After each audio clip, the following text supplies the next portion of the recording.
Shalom and shalom. Now that's supposed to be saying peace and blessing unto you, right? Right. That's what it's supposed to be saying. I ain't say this. He said it, y'all. I ain't said it. He said it. Well, I'm saying it with authority because I speak Hebrew. Today, if a brother takes another wife, they almost shouldn't live in the same house. Hold on a minute now. You trying to say that all of us got to be Nick Cannon up in here? The leader in Israel. Did you see him as like a prophet or a father? His name meant the son of his people, and he lived by that name. One of the reasons why we had to institute this is because we couldn't just have single sisters around here. America in the West, I mean, it's just a bunch of single, uncovered sisters. So in Israel, the country recognized the Feast of Tabernacles. So you see booths everywhere. Might be some people who want to go and celebrate because y'all going big for a Feast of Tabernacles. Within the family, we know that you guys don't eat meat. The African body was not meant to eat meat. Well, how y'all do Passover though? We established restaurants around America to veganize our people, to heal our people from a deadly diet. And some of our Jewish brothers run the media. They never wanted you to know that we exist. Stevie Wonder came over there. Some of these people helped us. Some of these people reached out. Passover says you're supposed to eat lamb. And again, that is true according to the Torah. However, Guess who turned me on to y'all? Who? Of all people, Whitney Houston and Bobby Brown. There you go. Well, it's not. I mean, it's funny in America, but in Israel, it's not funny. Yeah, because you know she was smoking crack at that time. Yeah, but she was still one of the greatest voices that ever represented African Americans. That's for sure. And like I said, in Israel, it wasn't a joke. You know, they asked her, why did she come and see us? What she said? She said, those are my people. Yeah, see, you know what? See, during that time, it was no YouTube. You know what I'm saying? For her to go and do it before YouTube, like I saw it on YouTube. Right. You know, this is her and Bobby Brown together. Yeah. So her knowing it, somebody had to drop a jewel. Well, we had people actively working over here. So we've always had restaurants and institutions over here to finance this movement. Like I told you, we didn't have any finance. So we had to reach back to Stevie Wonder came over there. Some of these people helped us. Some of these people reached out for us. But I mean, Black America has billions of dollars. If they wanted to help us, we would be helped. We would have houses. We would have everything. They don't care about us, like Michael Jackson said. Man, I ain't know y'all existed. You know what I'm saying? Because I was into that. In the 80s, man, I was into the apartheid and everything. And some of our Jewish brothers run the media. They never wanted you to know that we exist. You know? So again, we did what we can. We established restaurants around America to veganize our people, to heal our people from a deadly diet. And that's how people would even be a part of our nation.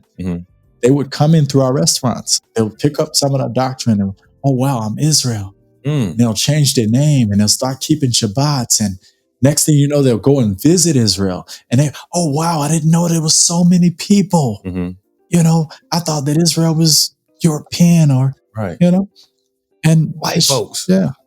All right. So just transitioning what you said. So let's talk about lifestyle, family structure, relationship. And you said something within the family. We know that you guys don't eat meat. Right. Now, if you know anything about America is a big meat eating beast. Absolutely. You know what I'm saying? Even to the part where you invited me to the crib, you know what I'm saying? I got there and I said, ain't no meat, dog. Like, hey, hold on, ain't no meat. You was like, yeah, you know, we vegan. I was like, oh shoot, I'm gonna be hungry after this one, right? Yeah. But you put it together. You made it taste like chicken. Just know that. You made it taste like chicken. Everybody. Okay. You know what I'm saying? So how did, like, knowing that you don't eat meat, do you even think about it? And like, had you ever, no, listen, I ain't trying to tell you to do something, but have you ever tried meat? It's a good question. Well, so I didn't make the decision to go plant-based myself. Right. This decision was made 2 generations before I came. And when I came about and I understood the choice, I agree with it. I bought into it. And so if you go back before Adam fell off in the garden, okay, I mean, we wasn't roasting and sacrificing the animals. true that. We lived right there with the animals, Right. and the animals ate, and we ate. And if you go just under Genesis 29 and you just look at Genesis 30, even the beasts of the field share the same diet that we share. So that was an harmonious state. That was a different life.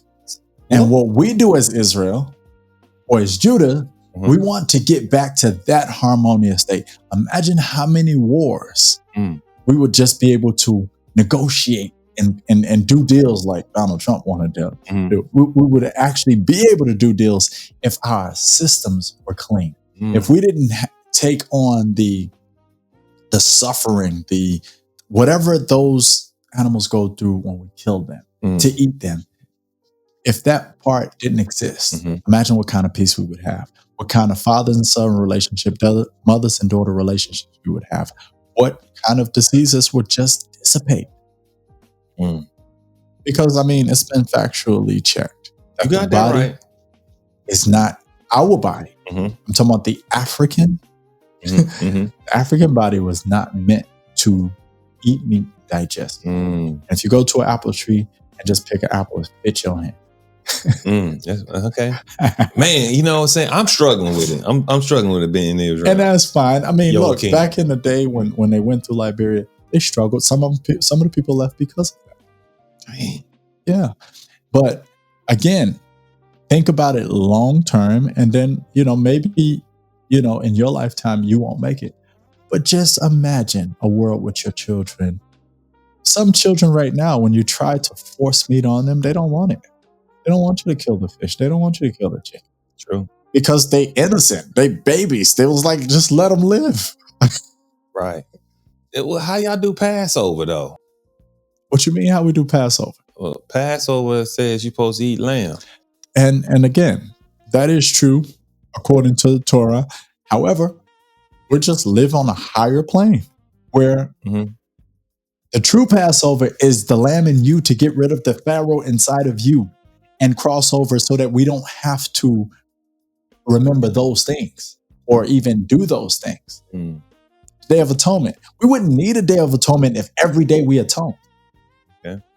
So, yes, it does say that you eat the lamb of Passover, but Ben-Ami has taught us to be the lamb of Passover. And you just went deep on me on that one. So. Right. Can we be the lamb? They want to eat lamb. Right. No. Let that part of you be eaten so that you can make it to the next year. Because there's a part of us with that needs Passover story. Yeah, exactly. I mean, we saw Pharaoh in his heart and how arrogant he is. And sometimes we get like that. Yeah. So can we be the lamb of Passover? Most of us know. So, and what I've noticed for people who went back and said, "Oh, we need to eat the lamb of Passover," they eat more than lamb out there. So it says eat lamb, but they start eating anything. Oh, word, right? So I'm understanding that most. No. So it's a plant-based community. Plant-based. All right, cool. Now, with that being said, what is the average life expectancy there? Has it increased to the point where you're like, whoa, because Asian, their populations live a long time, and they're not really big meat eaters either. Well, they used to ask us in the 90s, where do we bury our dead? And our elders have lived a rich life. However, these people came from the ghettos of America, and they picked up habits long before they ever got to the promised land in a peaceful state. And so we have challenges just like anybody else.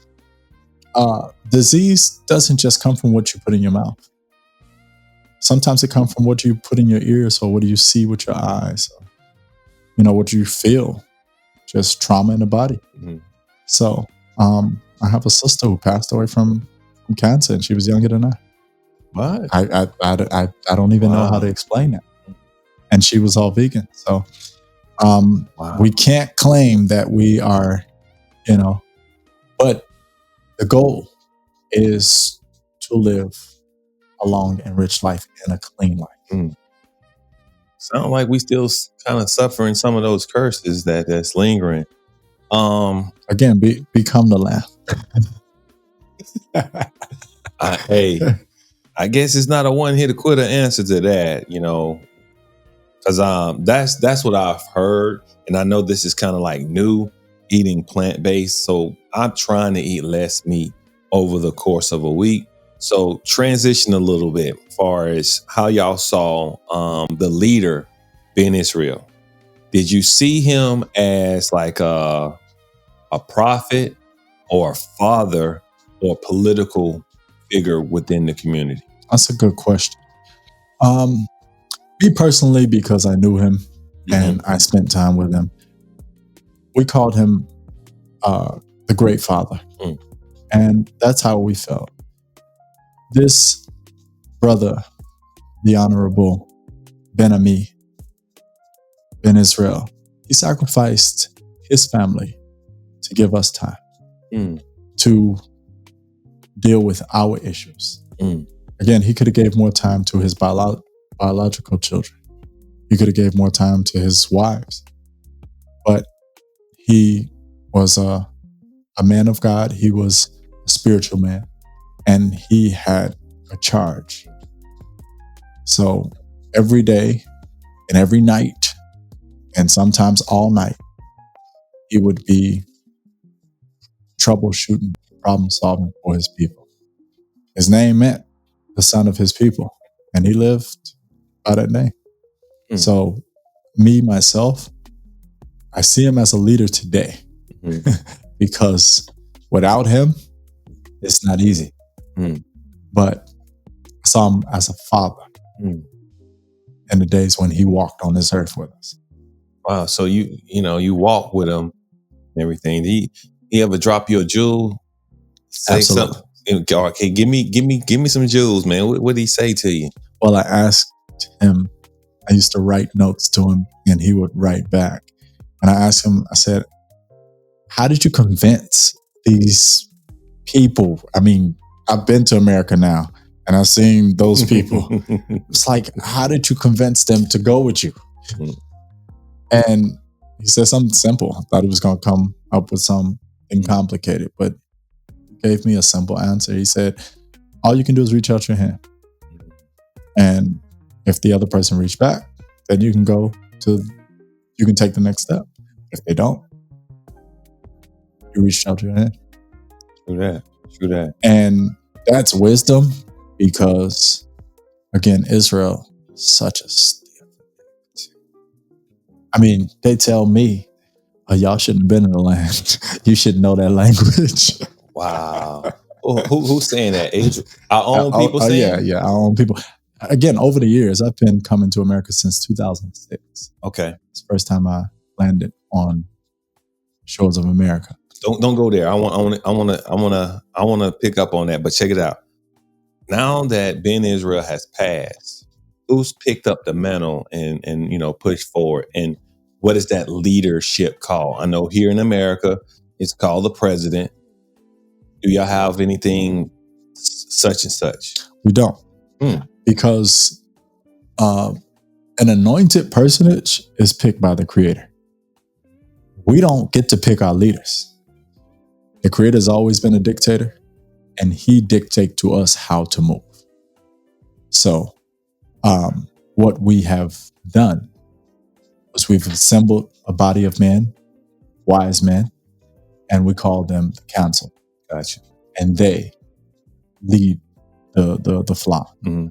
But there is no one individual to step in those shoes because, again, that was a vision. That vision was given and it was fulfilled. Gotcha. And until we get orders from the Creator himself, who are we to step out and say, other than being the continuation of the vision, That's what I'm doing with my institutions, you know. All right, so let's jump into a tough topic now. Tough topic. We know the family structure. So the family structure is set up, if I'm not mistaken, is set up with what is called sister wives. Well, the family structure is set up like the family structure in the Torah.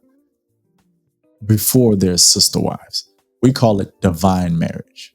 Marriage between a man and a woman, purely divine. Okay. Now, they're just like our ancestors in the Torah. Yes, the man, if he's capable, which is a law in the Torah, it says that if a man takes another wife, then he's supposed to do thus and thus. Same thing, right? He did Both wives are supposed to have the same. So that's the law that we go by. You know. So I'm sure when I hear this, and it's important because we're Americanized over here. Right. Now, if you take on another wife, I'm assuming a sister wife live in the same dwelling. So again, at different times they used to, like my grandfather, his wives live in the same house. But today, if a brother takes a wife, they almost shouldn't live in the same house. Just these women are different than those women. And women like to decorate their houses. They like to buy couches, different colors, and they like to set up their environment. Why force a woman to do something that she don't naturally want to do? Hold on a minute now. You trying to say that all of us got to be Nick Cannon up in here? That's not the case. I mean, women also work and make more money than some men. Well, I'm talking about over there. I ain't talking about here now. Over there as well. I'm saying today is a different day. So why are we forcing women to do some ancient old stuff when we can do it differently today? Sisters need husbands, that's for sure. And there's always more sisters out there that need husbands. That's right. One of the reasons why we had to institute this is because we couldn't just have single sisters around here. America in the West, I mean, it's just a bunch of single, uncovered sisters. Now, what happened to all those sisters? Who are these husbands messing around with? You know what I'm saying? Yeah, they're cheating. So they doing it, but they doing it. They're not faithful. They're not faithful in what they're doing. Now, so do they still do this biblically thing where, if you marry a daughter, the oldest got to get married first? You know how they did Israel? So us personally, we do not uphold that order. Okay. Again, we do have a process by which anybody who's graduated from school or become of age, they go through a process to be eligible to get married or to even court. And as long as you're going through that process, then you can follow suit and get married. So just real quick, how's that process? You graduated from high school, and is it still based upon I like her, she like me, you get married, or is it put together? Okay, so yes, it's more you take an interest in someone and you go to your parents and you go to the priest. And then they all get together. And then they consult the couple. If the couple is a good fit, then they'll set them aside for 70 days. In 70 days, the couple is to be able to get closer. Sister cooks for the brother. The brother start buying groceries and stuff like that. They can hang out more. So it's a pursuit process. Me and my wife went through. Okay. And again, after you pass that 70 days, then you're eligible to get married. Like you have the priest and your parents' approval to get married. Y'all ain't talking about no long courtship, huh? Well, the minimum is 70 days. It can be prolonged. When you say set them aside, I mean what they you have to be set aside from everybody else so that people know that they can't talk to you. Oh, okay. I was thinking like y'all had to get a hotel room and start for each other. So you mean kind of like it's kind of like you engaged, but well, the reason again it's for order purposes. When first of all, they used to breed us in slavery. True. Okay. So coming out of that environment and then looking at just the worldly environment in the West, again, you might find out that that's your cousin over there, or that me and Ray down the street, we sleeping with the same woman. So the reason why they're set apart is everybody know that these two are courting. And we can't talk to her because she's talking to him. Well, again, it's like it's an ad in the newspaper. I mean, what do you mean set aside? Yeah, I mean, it's a village. Everybody needs like to everybody know. Hey, look, old boy talking to old girl. There you go. Don't even try it up in here. There you go. Okay. I mean, that's how we know that old girl and old boy going to make it. Because other than that, I mean, again, this is 2025. We got all kind of side situations going on. Not just side chicks, but I mean, like, you have birth control. You have all kind of. We don't know what's going on. So we have to put better order. Right. You know, again, when Brother Ben and them went over there, right, and they were getting the structure set up, right. Some of the brothers woke up the next day talking about, I married the sister last night. So they had to put better structure to it, because if everybody married the sister every night, then you know she got more husbands, and then he got wives. That's what I'm saying. Hold on. You married her too? I married her last week. The Creator don't dwell in foolishness. Wow. You ever heard of the what's it called, the Amish? Uh-huh. Amish, they have this thing where they do this rite of passage thing, where they'll send the kid or the person of age, send them off to like Vegas, because I think they in what's that Oregon or something. They own all of Oregon or something like that, right? So they send them off to Vegas, Sin City, and if they come back to be Amish, they locked in. Do y'all have any passes? Like, look, we're gonna send you to your auntie in Chicago. You know what I'm saying? If you come back to the land, we know you're about this life. By design, no. But the military is it's similar to college here. Say that again. So we go to the military in Israel. Okay. So I'm obligated to go to the military once we finish high school, right? Gotcha. And so that is more so, if I could give you a sense of what you're talking about, that would be the period rites of passions, because everything that our parents instilled in us, we have at that point. So we're free not to come back. We're free to go and be ourselves. So if you still choose to come home, if you still choose to uphold the values that you were taught, and you believe in them yourself, and you sharing when you in the military with those that question your beliefs and way of life. Yeah. I mean, that's what I did. So where would people more likely drop off at? Would they more likely drop off and just do stuff and live in Israel? What would they say? Any city in Israel? Or would they drop off and just say, I'm coming back to the States because the States have more shinier stuff? That's a good question. Man, States is very glamorous to the eye. That's for sure. And people drop off both. One of the reasons why I wanted to come out to the States is to be a bigger and better entrepreneur. Gotcha. But I realized that I needed to connect with Greater Israel, and that was my path. But some of my fellow brothers and sisters, they do both. You know, some of them become common in the land, and some of them want to explore beyond the borders of the land. Again, this is a modernized society. We have more disposable money than any generation before us.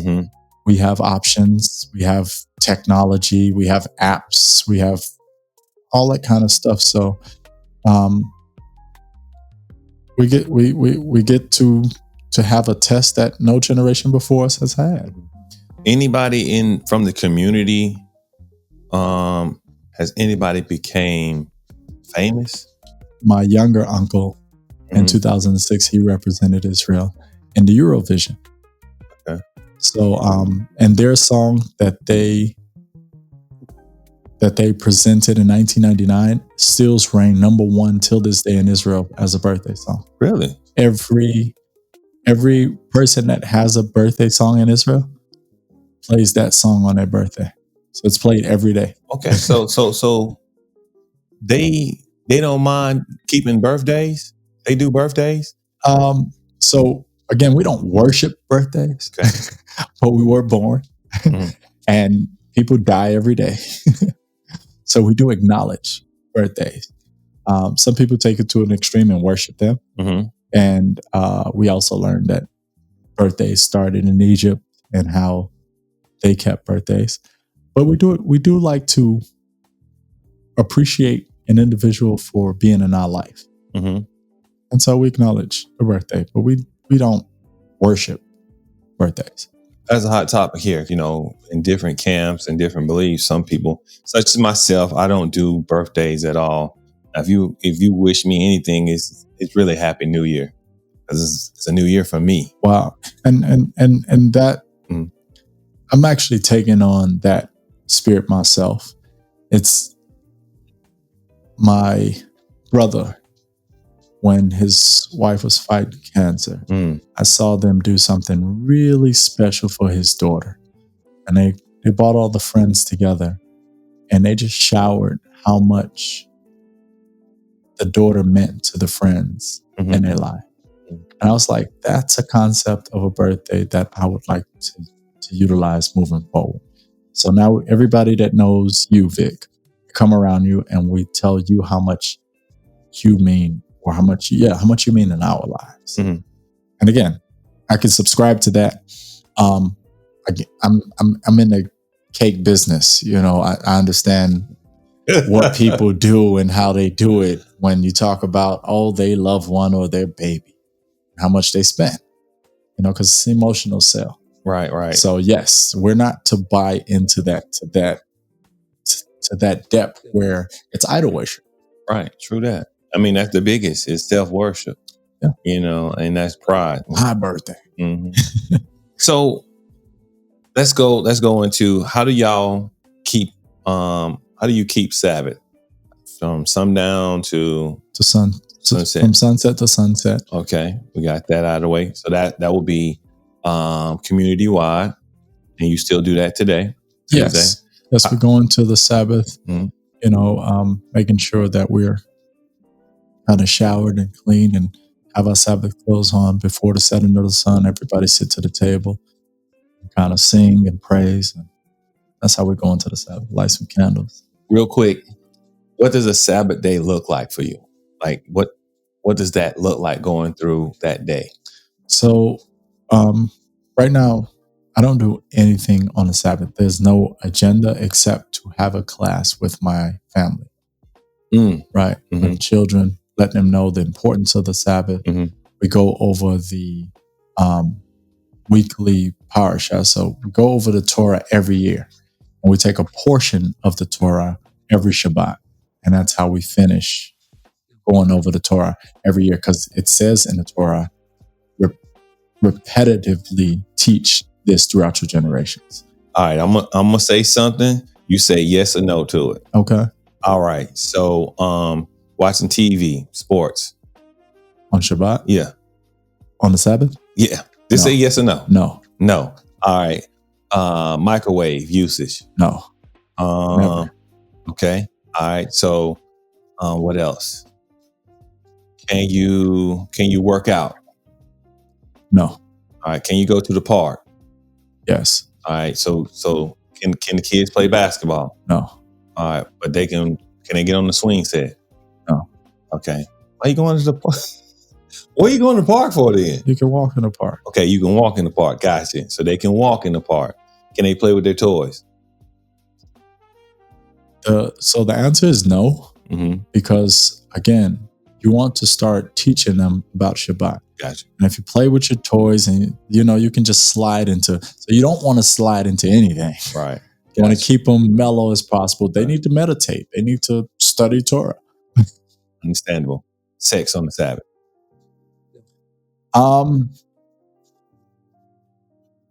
No. Okay. However, All right.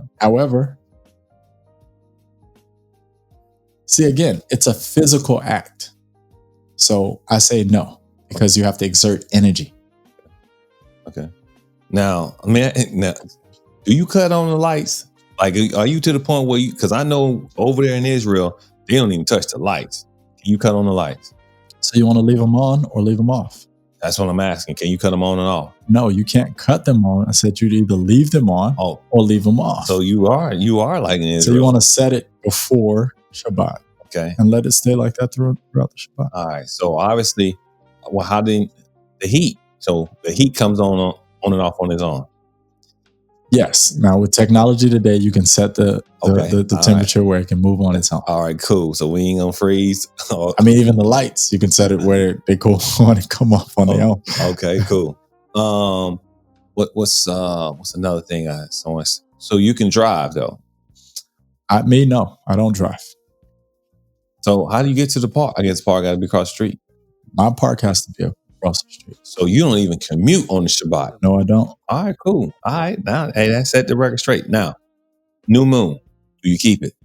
Do you have any form of structure keeping the new moon?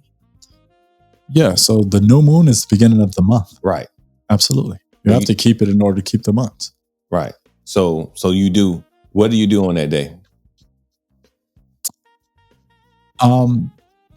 So you mean like every month, the new moon? Listen, I'm gonna be honest with you. I don't believe in keeping the new moon because the new moon was a time where they actually just offer sacrifices. Okay, so when we say new moon, acknowledging, because we have to count. We need the moon to count when we're supposed to have our high holy days. Mm-hmm. So in counting the months of the year, that's what we use the moon for. Mm. Whatever the concept that you're referring to as new moon that other people keep, that's a different concept.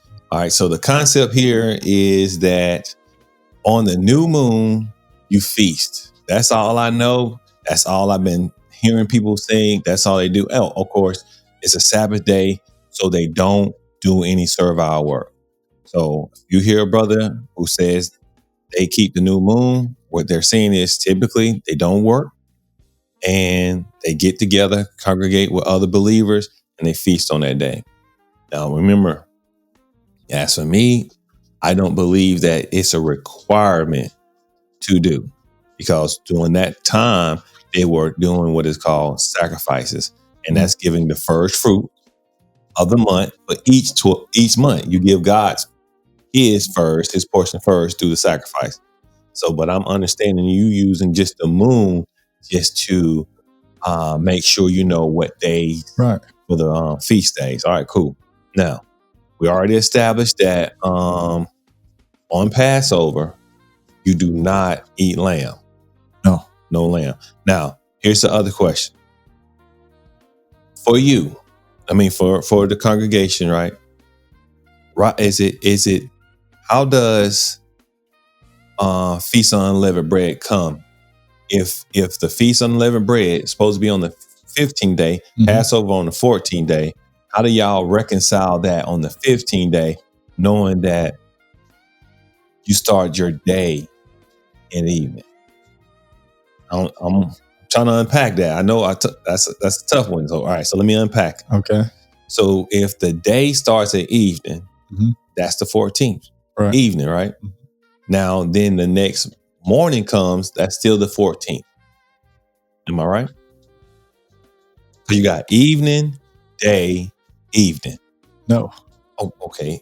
No. Educate me. So the 14th would be the eve of the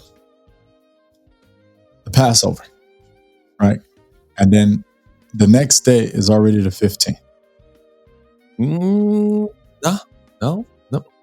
Not based upon evening to evening. I'm saying the next evening.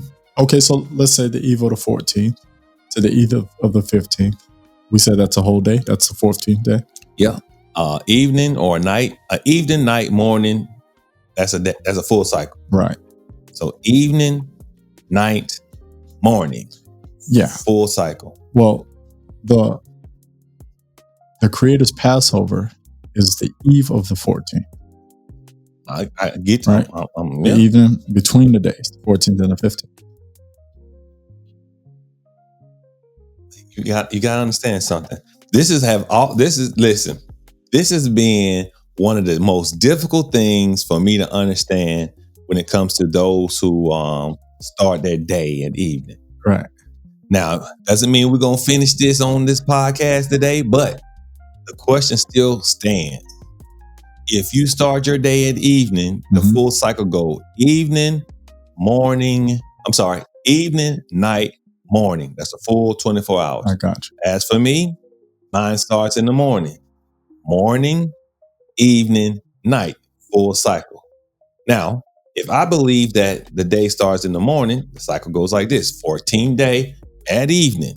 That means the morning has passed. Mm-hmm. You keep your Passover. And then the next day, which will be daytime, will be the Feast of Unleavened Bread. So it makes it real easy for me because the next day starts at dawn. Now, with that being said, I wonder how it goes for... That's the same way it goes for us. No, because your day starts at evening. And your next day, morning, will be still the 14th day. All right, we're going to move on because... Well, listen. Again, when I read it in Hebrew, it says, and in the evening and between the evenings, you have the Lord's Passover. And the next day, you have the Feast of Unleavened Bread. And so the way that you just explained it sound like the same way that we keep it. So what I'm trying to say, it might sound confusing, but we on the same page. I don't know where the other people are. Okay. So you saying you all keep an unleavened bread the next day? Yes. All right, cool. We at least get that. All right. So we got that out of the way. All right. So which feast which feast carries the most weight in your community? Like which one here's what I'm saying. They really go out for. They really do. I know they don't do it. They do. They get big on all of them. All right. So so again, let me unpack that, because we understand that some of the feasts have a opening, a middle, and a closing. Y'all get big on all, like the opening, middle, and the closing. Like for example, Tabernacle. Tabernacle has an opening. Then you got Tabernacle. Then it has a closing. They say, y'all go big each one. You have to celebrate the feast. Man, I need to go visit. Hey, what? And then it's easier for us to go big on it because the majority of the country is doing it. So over here you have camps. Right. And if your camp is big, then you really feel the fire. But if your camp is small, you ain't got no heat. Well, not only that, you're taking off. And taking off is like a big, how do you get it? You know what I'm saying? I can understand it. Like I said, I understand it when it's a nation doing it. You know what I'm saying?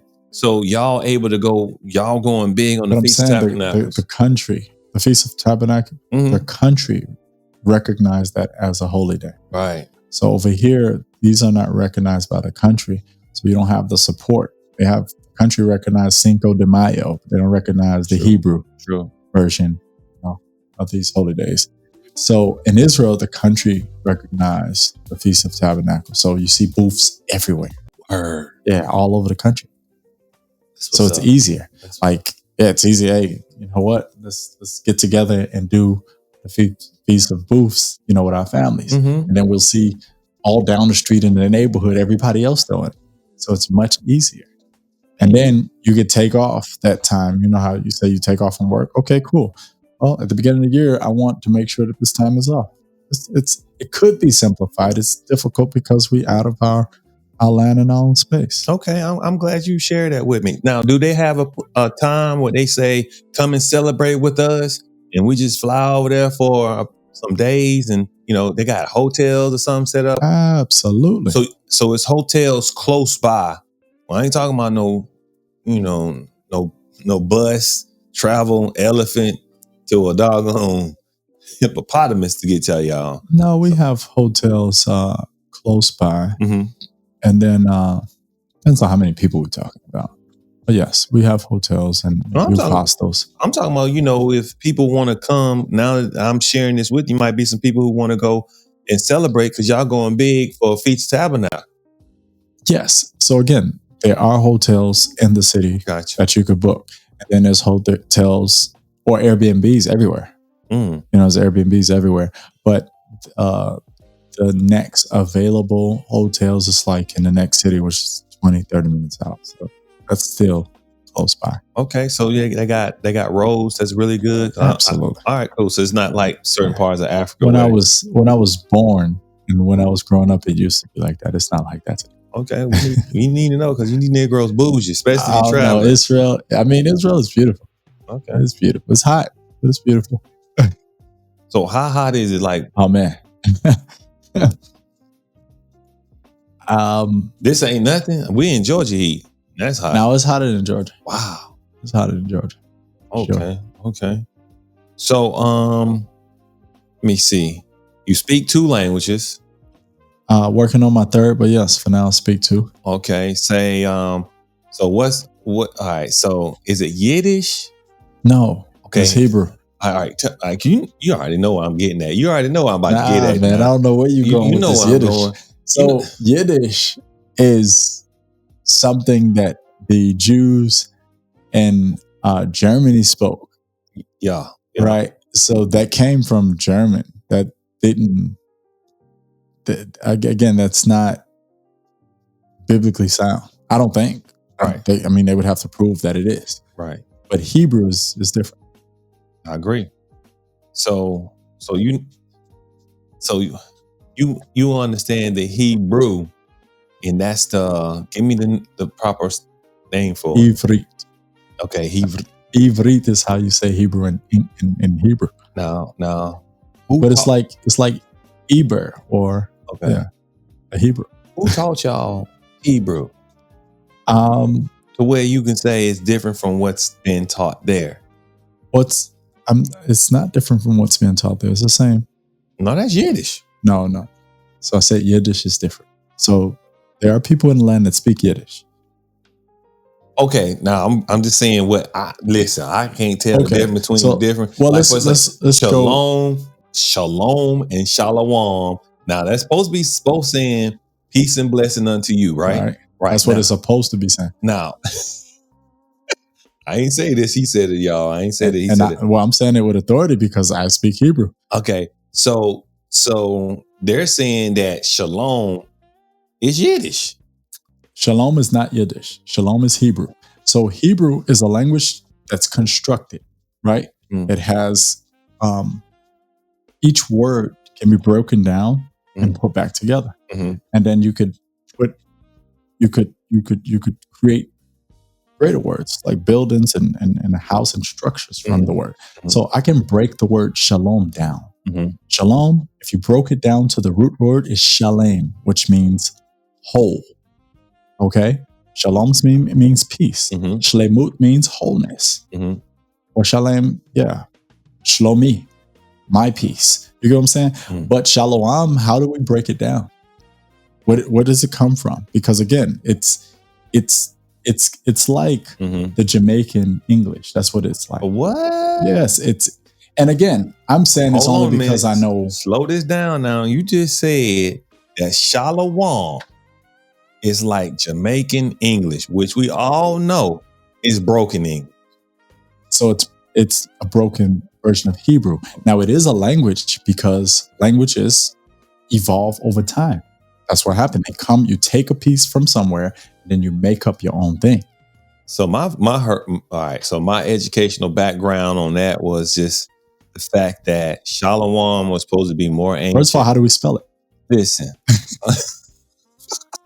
How do we spell it? I don't know. That's what I'm saying. I don't know. So, and again, this is not no jargon, my brothers. I'm just saying we got to be able to intelligently break down and put stuff together in order to pass it on.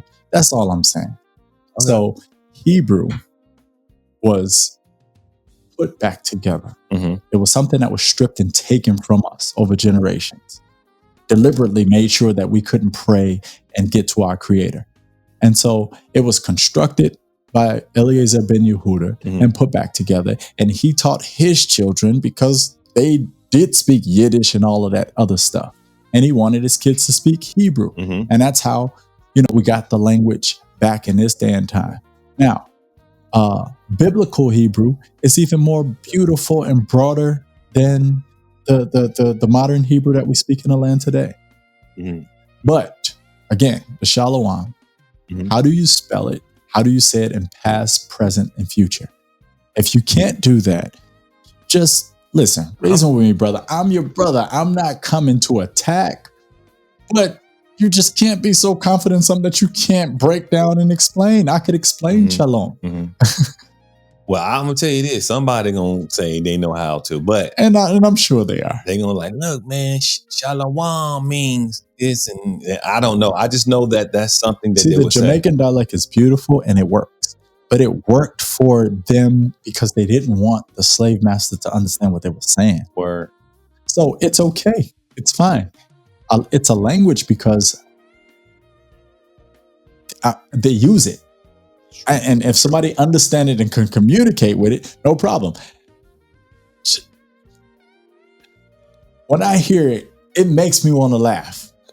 And I'm just saying, if it was explained, then I wouldn't have to laugh. Right. So is Aki? What's Aki? Is Aki. That's Hebrew. Okay, that's Hebrew. Okay. So Achi is my brother.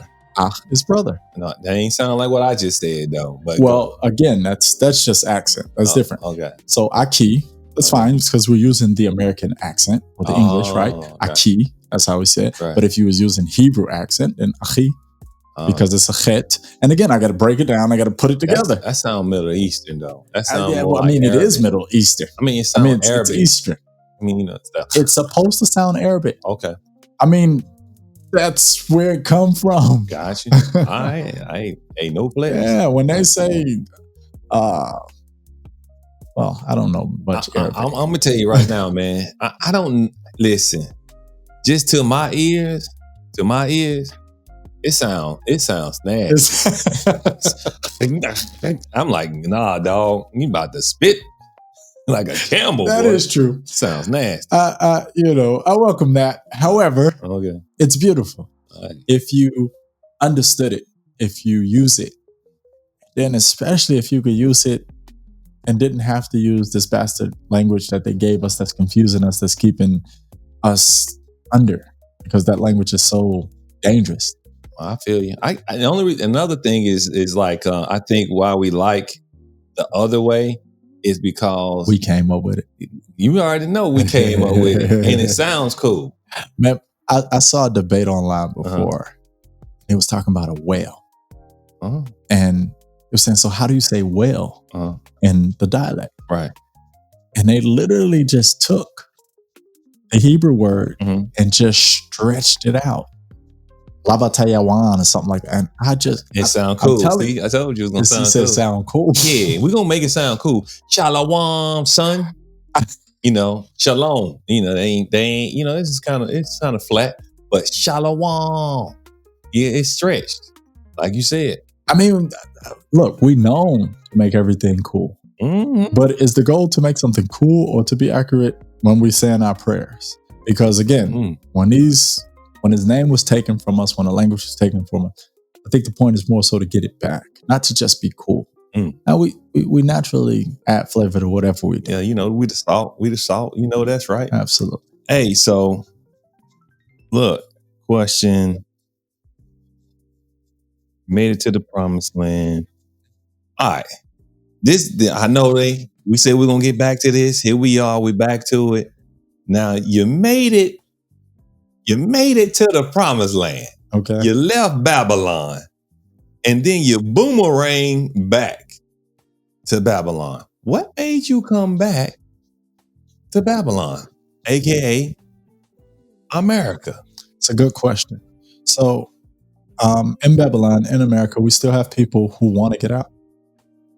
People who've never been outside of confines of the United States. So you coming back like Harriet Tubman, though? What were you saying? So last year, your friend that introduced me and you, right? I took him to Kenya for the first time, him and his wife. And again, I don't think, maybe I'm wrong, they would have taken that trip without me, but because we were going and we had been there and they trusted us and they broke bread with us and sat with us at the table, we were able to show them a world that they didn't know. We were able to introduce them into, the motherland, And again, most of the younger people in America who have disposable income, they go to Europe, they go to London, they go to all of these places, but they won't go home. They won't go see what's theirs, where they are celebrities at. Right. And that's just true. I mean, you could ask Vic to come on and testify how he felt like he was just at home and he felt like a celebrity and the people treat you so well. That's called St. Vic, 6'5", 350 pounds. Everybody like, oh my God. Nah. You eat good. That was him. I want to go back with you. That was him. But when I went over there for the first time, and I was born in Israel, but when I went further south into Africa, Eden, the air was different. The air was different. Air was different. Wow. Yeah. Now, we understand, and I understand if going back to the motherland and what I'm looking forward to if I go there. But being in the motherland, coming here, and then having to go back to the motherland, may I ask you this. Is there anything about America that you would miss if you went back to the motherland? So I look at America as the marketplace. America is strictly for money getting. Gotcha. For resources. The continent, the motherland has to be invested in. And others are already there investing. You have the Chinese, you have the Indians, you have the Lebanese, and all of these different people there. I want to inspire more of us to go and build communities and interact with the locals and get to know them, and they get to know us. Africa is the youngest continent right now. It's on the trajectory to be the place to be. And I just want us to be there. I want to take more people with me. That's it. So yeah, my time in America is short. Here for a minute, talk to people, sell them some clothes or some food, and then, I'm back in the motherland. So now you say what you love about America. Tell me what you despise and hate about this country.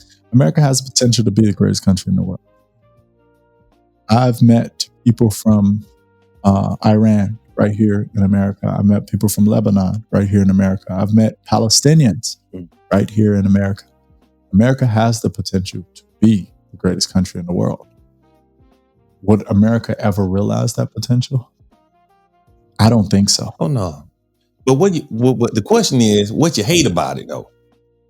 Well, the fact that it has the potential. And wasted. I mean, it literally has the potential. Look at the houses. Look at this. Look at all the money that's wasted on wars. Look at this. America has the potential to be desired, I guess, to make up in God's eyes. And you don't hear this from many Hebrew people. But this is just my experience in America seeing. America has the potential to turn itself around and be that great nation that it says that it is. But will it ever live up to its morals and realize the potential that it has? Right. I don't think so. So yeah, that part I hate about America, because I have children and a wife, and America don't promote family. Again, it's the marketplace. You come here, you got a gold mine, you mine it, and you go elsewhere. If you want your kids to be your kids and not to be talking about they're confused with some barrettes on the boys' heads. Right. So you into business. Let's get into that real quick.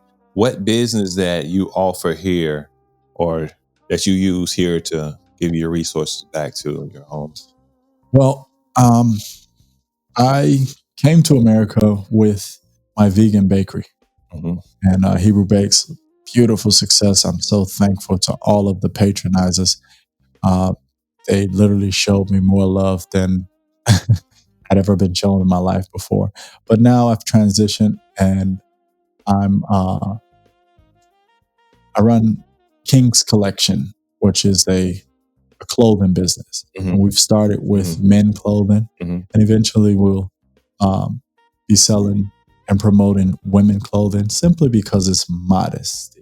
Yeah. So again, our brothers and sisters have kind of just given up on themselves. Some of them don't have a nice suit in their closet. You know, all the sisters have to be naked for attention. I have a daughter at least now. And I've always promised myself that if I am going to tell my daughter what to wear, I have to have the option in front of her. So I dress my sons like princes and kings, and my daughters, you know, they want to have a husband that they could trust one day. Right. And so it's on me to protect and to keep that. So what do you call what you have on now? I'm gonna definitely put a picture of it. Let's see the ensemble. Oh, the man. chest. But, you know, you got a little Michael Jackson thing going on. So this is one of our presidential outfits, part of the King's Collection. So this is the business. Let me cut to it. Go ahead. Move that microphone out of the way. Let them see that. Let them see that setup. Look at that setup, y'all. Look at that. Now he came up with that design. Got that little Michael Jackson thing going on around the neck part. So what's that called? All right, get your mic back. So this one is very popular. This is the presidential business attire, you know, for the King's Collection. So again, I inspire men to dress like they want to be addressed, and to at least have a go-to garment in your closet, meaning that I am a person or a man of big affairs. If you ask me, right, that remind me of the garment with Coming to America. Come on now. You know, your boy came in there, Come on now. you know what I'm saying, looking all killing them up in there. And he says, I'm here. And somebody said, F you. Yes, F you too.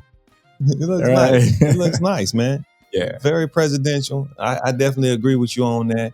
And I do believe that a man should have at least one good suit. At least one good suit. So, hey, definitely. How would somebody have you put that together? You know, is it online? So I'm working on an app right now. It is online. King's Collection with a K. King's Collection on all social media platforms. Again, I'm working on the app so that people can have it directly in their hand, in the palm of their hand. Okay, man. You know, you're gonna make it look like Black Panther around this mug, man. I mean, that's what time it is. Yeah. That's what time it is. It's time for Israel. How do we say? Kam Yasharala? Yeah. Rise, Israel, rise. Rise, Israel, rise. I know that's right. If anything, we're gonna wear it on feast days. I mean, why not? Yeah, no doubt. We start wearing it on the feast days, and eventually the most sophisticated brothers will wear it every day. I know that's right. So, here's the thing. What do you see your legacy being? You know, I believe that every man wants to leave something behind where his family can say X, Y, Z about him. What is yours? What's something that you want to leave behind that would say your contribution to your people? That's a great question. My family's motto is when we were kings. Again, my name means the Creator prepared the way. So a way was prepared for us. You know, and if we just get back on that track that was prepared for us, we don't have to do the heavy lifting ourselves. I think in the Torah it says that we would live in houses that we didn't build. So again, just getting back to our track. Even the word male, Zachar, remember. What are we remembering? That the Creator chose you. He set you apart as his favorite. You know, he had other children. He had other sons. The salt of the earth. Right. So just remember that in all your interactions. When you're picking a sister, when you're dealing with a sister, when you're dealing with a brother, remember that and choose the higher ground. again, you can take somebody to court and sue them for their draws. But being a son of the creators, I passed up on something like that. What? Yeah. How much they owe you? Right. How much they owe you? I'm just saying, a couple of $100, one thing. You know what I'm saying? A couple of $100,000. I got to have that playboy. I mean, again, just choosing the higher road in life and choosing to be, again, in the image of the Creator and everything. And we fall short, but when we fall short, acknowledge it. Do your best to get back up. So, but what piece of you that you want you to leave? Like, for example, for me, I don't have kids, but the piece legacy I'm going to leave is I own property, and I want to share that with, my nieces and nephews. Now, hopefully in one generation, they won't mess around with it. But I do know this, that it's going to be someone that I give something to that will carry it over to the next. So what I want to leave for my children, and not just my children, but a whole house of Israel, is an airline. I want to connect the house of Israel. That's deep. Yeah, Hebrew Airlines. Man, that's deep. Man, Joaquin, that's tight right there. Yeah. If we could move ourselves around the world. Wow. Then they would never haul us off in slavery again. The Shabbat to be kept and the high holy days, and we'd have whatever foods we're supposed to have and the outfits on the planes. Right. Yeah. Is there anything that I did not ask you that you would like to share to the people? What I would like to share with the people is, if you are Israel, there's a couple requirements. One, you have to speak the language. There's a lot of Israel who don't speak the language. And then two, there's a pilgrimage. You have to go and visit the land. Those two things are going to change your life. It's going to change your look on life. It's going to change. Word, I believe that. You know what? I may not be that first generation that's going to get the Hebrew, but Most High will, and I will visit the land. Because my plan is to go to Africa. My plan, I don't want to go to one white country. Literally, I don't. I want to go to where melanated people and they understand me. Now, if you love this video, you're definitely going to love this one. So go ahead and click on it.